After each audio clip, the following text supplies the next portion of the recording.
स्कंद चौथा अध्याय दुसरा. भगवान शिव आणि दक्ष प्रजापती यांचा द्वेष.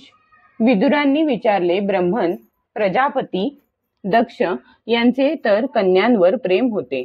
मग त्यांनी आपली कन्या सती हिचा अनादर करून शीलवानांमध्ये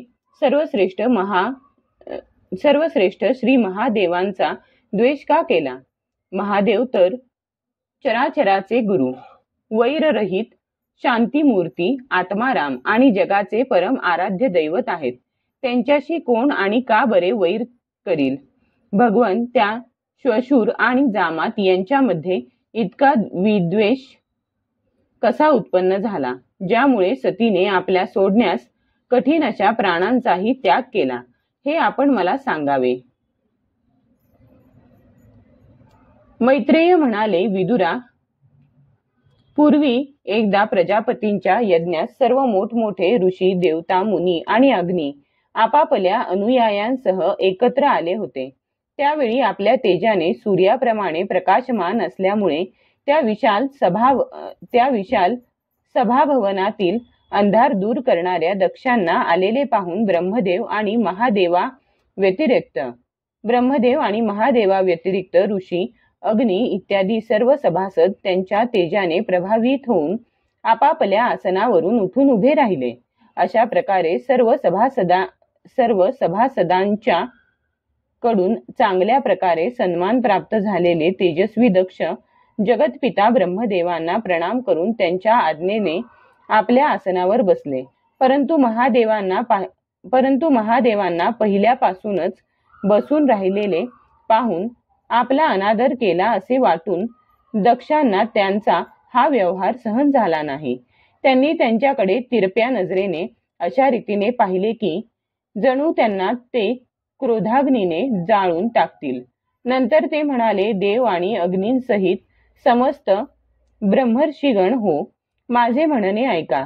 मी हे अज्ञानाने किंवा द्वेषाने म्हणत नाही, परंतु शिष्टाचार काय आहे ते सांगतो. हा निर्लज्ज लोकपालांच्या पवित्र कीर्तीला धुळीला मिळवित आहे. या घमेंडेखोराने सत्पुरुषांनी आचरलेल्या मार्गाला लांछन लावले आहे. मरकटासारख्या डोळे असलेल्या याने सत्पुरुषांप्रमाणे माझ्या सावित्रीसारख्या मृगनयना पवित्र कन्येचे अग्नी आणि ब्राह्मणांच्या समक्ष पाणी ग्रहण केले होते. त्यामुळे हा मला पुत्रा समान आहे.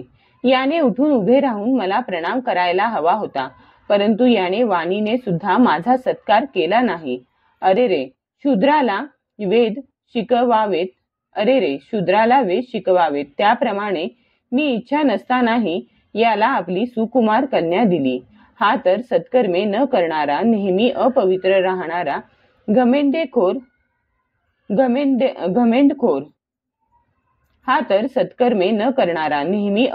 राहणारा घमेंडखोर आणि धर्माची मर्यादा ओलांडणारा आहे. हा भयंकर स्मशानात भूत प्रेतांना बरोबर घेऊन वेड्याप्रमाणे डोक्यावरील केस अस्ताव्यस्त टाकून कधी हसत कधी रडत नागडा उघडा भटकत असतो. याने सर्व शरीरावर चितेवरील अपवित्र भस्म लावलेले असते. गळ्यामध्ये माणसांच्या मुंडक्यांच्या माळा आणि शरीरावर हाडांचे दागिने घातलेले असतात.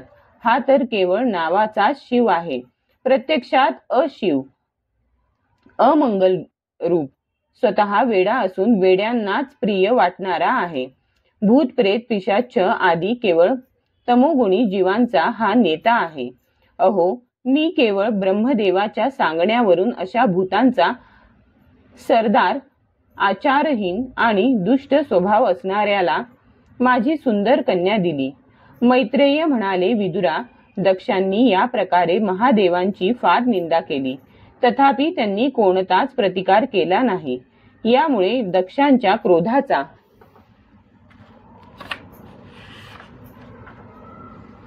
पारा आणखी चढला आणि पाणी हातात घेऊन ते त्यांना शाप देण्यास तयार झाले. दक्ष म्हणाले, हा महादेव देवांमध्ये अत्यंत अधम आहे. आता याला इंद्र, उपेंद्र इत्यादी देवतांच्या बरोबरीने यज्ञातील भाग न मिळो. हे विदुरा, मुख्य सभासदांनी त्यांना असे करण्यास मनाई केली. तरी महादेवांना शाप देऊन ते रागारागाने सभेच्या बाहेर पडून आपल्या घरी निघून गेले. श्री शंकरांच्या गणांमध्ये अग्रगण्य असणाऱ्या नंदीश्वराला जेव्हा दक्षाने शाप दिलेला कळला तेव्हा तो अतिशय संतापला आणि त्याने दक्षाला तसेच दक्षाच्या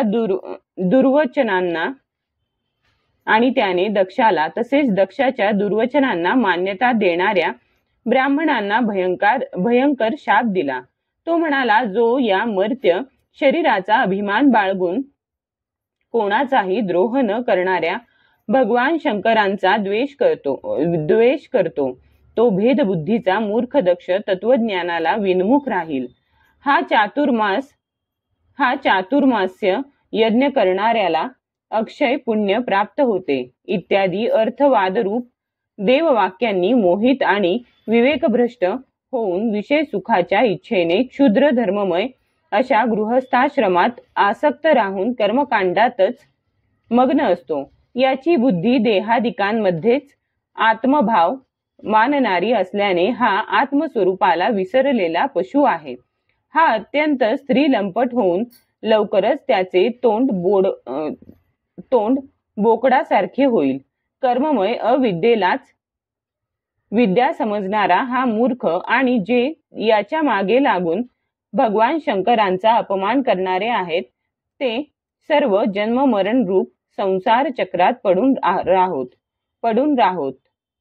वेदांच्या फलश्रुती रूप फुलांनी सुशोभित आणि कर्मफलरूप मनमोहक सुगंधाने ज्यांचे चित्त मोहित झाले आहे असे शंकरद्रोही कर्माच्या जाळ्यातच अडकून राहोत.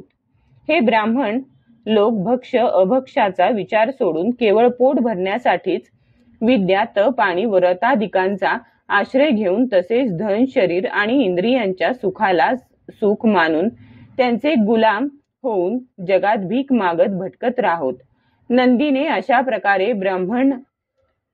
अशा प्रकारे ब्राह्मण कुलाला दिलेला शाप ऐकून भृगूंनी त्याला दुस्तर प्रतिशापरूप ब्रह्मदंड दिला. जे लोक शैवपंथी आहेत आणि जे त्यांचे अनुयायी आहेत ते सत्शास्त्रांच्या विरुद्ध आचरण करणारे आणि पाखंडी होत. पवित्र आचाररहित मंदबुद्धी जटा राख आणि हाडे धारण करणारे तसेच मद्याला पवित्र मानणारे शैव संप्रदायाचे अनुयायी होत. तुम्ही धर्ममर्यादेचे संस्थापक आणि वर्णाश्रमांचे रक्षक असणाऱ्या वेद आणि ब्राह्मणांची निंदा करीत आहात. यावरून तुम्ही पाखंड मताचा आश्रय घेतला आहे हे सिद्ध होते. हा वेद मार्गच लोकांसाठी कल्याणकारक आणि सनातन मार्ग आहे. याच मार्गावरून पूर्वज चालत आले आहेत आणि याचे मूळ साक्षात श्री विष्णू आहेत. तुम्ही सत्पुरुषांच्या परमपवित्र आणि सनातन मार्ग स्वरूप वेदाची निंदा करीत आहात. म्हणून जिथे भूतांचे स्वामी तुमचे इष्टदेव आहेत त्या पाखंड मार्गाने जा. मैत्रेय म्हणतात, भृगु ऋषींनी असा शाप दिल्यामुळे भगवान शंकर काहीसे खिन्न झाले आणि आपल्या अनुयायांसहित तेथून निघून गेले. तेथे प्रजापती लोक जो यज्ञ करीत होते त्यात पुरुषोत्तम श्रीहरीच उपास्य देव होते आणि तो यज्ञ 1000 वर्षांनी पूर्ण होणार होता. तो पूर्ण करून त्या प्रजापतींनी श्रीगंगा यमुनेच्या संगमात यज्ञपूर्तीनंतर करावयाचे अवभृत स्नान केले आणि मग प्रसन्न मनाने ते आपापल्या ठिकाणी निघून गेले. अध्याय 2 समाप्त.